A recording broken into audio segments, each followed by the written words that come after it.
It's almost a month since Haiti's president was assassinated in his home in the middle of the night, and tonight you'll hear from a witness, his wife.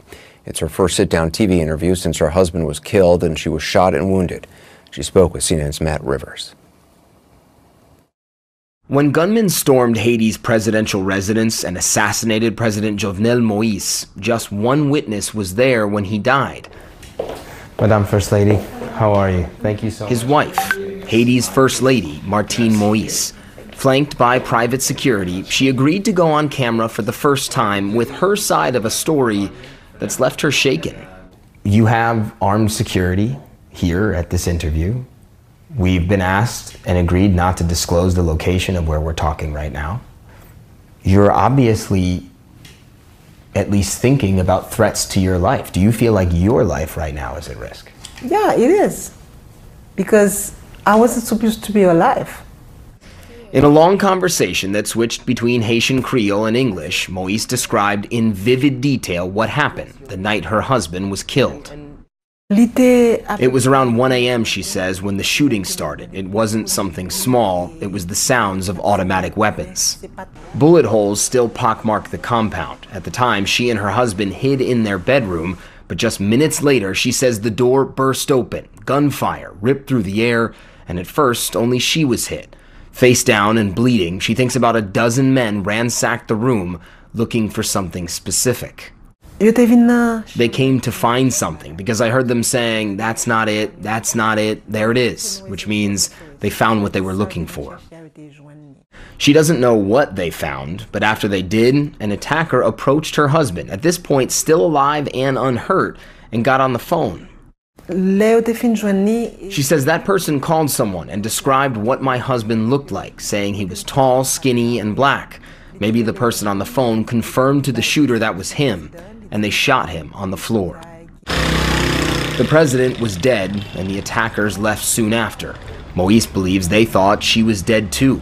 Critically wounded, she lifted herself up. When you stood up and you saw that he was dead, did you say anything to him? In my heart, I said something I used to tell him when he was alive. We are married for better or worse, and even beyond the grave.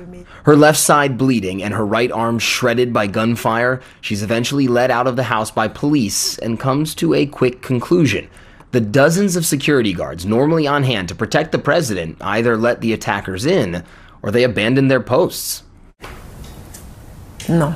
There's no other explanation, she says. You're there to protect a president, and the president is dead, and you're nowhere to be found. Adding that she was amazed. Apparently not a single guard was injured. Moïse believes it's part of a much larger conspiracy. At your husband's funeral, you said, quote, "The raptors are still out there watching and laughing at us." Yes, what did you mean by that? Yes, they are. Because no one is being arrested yet. The people that they arrest is the people that pull the trigger. They won't pull the trigger with no orders. So the main character that we need is the people that paid for that and the people that gave the order. And you think that that person or persons has not yet been arrested? No. The official investigation has led to the arrest of more than 40 suspects, but has still not provided a motive for the president's killing or identified a mastermind behind it all. That has left a vacuum. Haiti flooded with theories about who killed a president who at the time of his death was an embattled, largely unpopular leader. Even still, for his widow, this was an unimaginable ending. I never thought that the level of hate ever existed in the country. You never thought this could happen? No. Because your husband did have a lot of enemies. Yes, he did. But I didn't know that they hated that much to kill him. Matt Rivers joins us. Now, does the First Lady have any confidence that the investigation will lead to who orchestrated this whole thing?